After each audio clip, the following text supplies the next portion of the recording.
Salut à tous. Alors, on va continuer sur les attentats en France. On va parler des pistes potentielles pour sortir de ce merdier. On est quand même dans la merdasse. Alors, les gauchos, en fait, qui pensent que tout va bien, que c'est super, et que, en fait, les blancs racistes ont allumé le feu et sont responsables de ce qui se passe en France et qu'il faut juste les arrêter, les mettre en prison. Il n'y a pas de problème en fait, arrêtez de regarder la vidéo et puis continuez à voir Game of Thrones et acheter vos légumes bio, là c'est bon, tout va bien se passer. Alors pour les autres, les pistes potentielles, alors déjà je m'interromps moi-même, en fait j'ai vu un communiqué de SOS Racisme, alors déjà bon, SOS Racisme si vous voulez, si je vous dis par exemple SOS Ours Polaire, vous allez me dire, si je vous dis un nom de code, SOS Ours Polaire, bah, SOS Ours Polaire ça veut dire qu'il faut sauver les ours polaires en fait, vous voyez ce que je veux dire, voilà. SOS abeilles, on va sauver les abeilles, voilà. SOS racisme, bon, on va sauver le racisme, voilà. Et en fait les mecs, ils ont donné le nom à une association qui exprime leur psychologie. C'est-à-dire qu'en fait pour eux, c'était le début en fait du multiculturalisme, hein. C'est le début, milieu des années 80, donc Mitterrand a créé son bébé, SOS Racisme, et en fait les mecs, ils ont besoin du racisme, ils vous le disent en fait, hein. On a besoin du racisme, anti-blanc, anti-noir, anti-arabe, pour exister. C'est notre oxygène à nous, vous voyez ce que je veux dire? On a besoin de ce racisme, parce que si ce racisme n'existe pas, on n'a plus de raison d'être, vous voyez ce que je veux dire? Parce que s'il s'agit que du racisme anti-blanc, ou si c'est juste les populations dites dominées, africaines ou arabes ou musulmanes, qui sont des troubles faits, ça par contre ça ne nous intéresse pas du tout. Ce qui nous intéresse, voilà. Les mecs en fait, je sais pas, peut-être leur cerveau a été congelé et dans les années 30, et en fait ils sont restés là-bas en fait, je sais pas. C'est peut-être un sujet de thèse potentiel. Alors, les solutions possibles. Alors déjà, j'ai lu un article, un des seuls articles qui valait le coup après les attentats, c'est celui de Yves Lacoste. Je suis un peu biaisé, hein, parce que je l'ai eu comme professeur de géopolitique. Et Yves Lacoste, il écrit que une des solutions, ça ne peut pas passer que par le sécuritaire, il a tout à fait raison. Il faut se réapproprier le concept de nation. Alors là, je viens de dire un mot qui fait éternuer la gauche. Et c'est un peu dommage parce que la gauche a longtemps défendu cette idée, historiquement, mais la nation en fait, hein, donc les valeurs liées à la nation, voilà. Et il a raison, et je ne peux pas m'empêcher de penser à ce qui s'est passé par exemple aux cérémonies de la bataille de Verdun, qui célèbre le centenaire de la bataille de Verdun. Donc la bataille de Verdun, ça s'est passé 1915-1916, ça a été une hécatombe, une boucherie en fait, c'est des soldats qui sont morts pour leur pays, français et allemands. Il y a eu, je crois, 362 000 Français qui sont morts et 337 000 Allemands qui sont morts, ça a été une boucherie.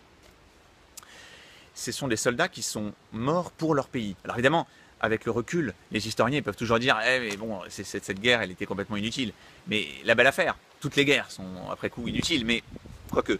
Mais il n'empêche que ces gens-là, en fait, sont morts pour leur patrie, nos grands-pères, nos arrière-grands-pères, etc. Vous voyez ce que je veux dire? C'est un événement marquant de l'histoire de France. Et le gouvernement, les organisateurs de cette cérémonie, qui a coûté près de 65 000 €, je crois, ont décidé de deux choses. La première, c'est de dire à des jeunes de courir sur les tombes, donc dans le cimetière, voilà, de courir et de crier. Voilà. Ah, oui, je sais pas, ils ont dû jouer à Colin-Maillard. Vous imaginez le décalage en fait, hein. On célèbre des soldats qui sont morts atrocement pour la France. Et il y a des jeunes hein, qui sont là et qui courent en fait. Alors, on s'attendrait peut-être à de la solennité, du silence, je ne sais pas. Ça montre un grand respect pour les morts. Et surtout, le cerise sur le gâteau, c'est ils ont fait venir un chanteur de rap pour ados, Black M, qui, il n'y a pas si longtemps que ça, chantait sa détestation pour ce pays de koufars. Koufars, hein, les infidèles, vous voyez ce que je veux dire, les non-musulmans. Ce chanteur-là que Hollande a décidé de faire venir pour la cérémonie de la bataille de Verdun. Voilà. Donc il y a eu une levée de bouclier, évidemment, parce qu'il y a des gens encore en France qui savent ce que c'est que la valeur des morts et les guerres, et voilà, qui ont le sens de l'histoire. Encore quelques-uns, une poignée peut-être. Et donc ces gens-là, évidemment, bah, je vous le donne en mille, hein, société multiculturaliste, ces gens-là sont des fachos, des racistes, des réacs, voilà, vous voyez.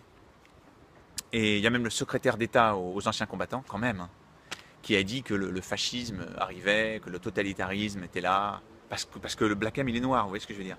Ça veut dire qu'il n'a pas compris que les mecs, les personnes qui étaient choquées par cette cérémonie, ils auraient été choqués même si c'était Annie Cordy, vous voyez ce que je veux dire.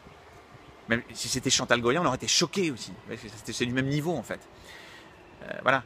Donc, et en étant complètement cynique, je suis désolé de le dire, mais si les gens qui sont d'accord avec Black M, qui pensent que c'était une bonne idée parce qu'il fallait s'amuser un peu et faire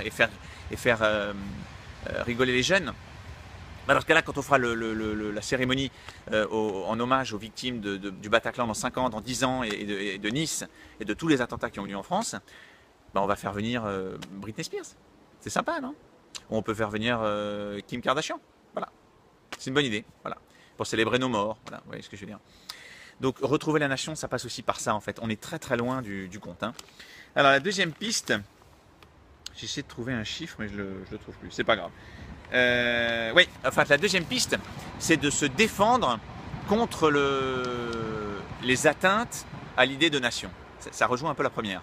Tous les gens, en fait, qui sont là qui s'activent et qui ont comme agenda de désagréger la nation, de mettre les Français les uns contre les autres, ceux-là, en fait, il faut les combattre intellectuellement. Il faut les combattre, il faut être avec eux. Quand ils passent à la télé, il faut se démerder pour être à la télé. Il faut leur écrire, il faut faire des associations, des comités. Je vais vous donner un exemple. Le CCIF, je ne me rappelle plus très bien ce que ça veut dire, c'est le comité contre l'islamophobie en France, quelque chose comme ça, le collectif contre... Bon. Ce collectif-là, après les attentats de Nice, il a fait un communiqué juste après en fait, hein, et il a dit une ligne ou deux pour les victimes, et le reste c'était on condamne, il faut faire attention aux actes islamophobes, il faut pas, il y a des actes anti-musulmans en France, etc. C'est la première chose qu'il a écrite.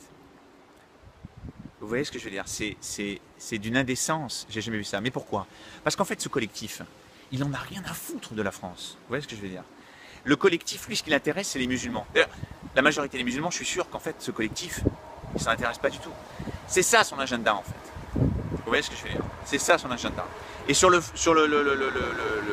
site internet du collectif, vous avez écrit l'islamophobie est un délit, pas une opinion.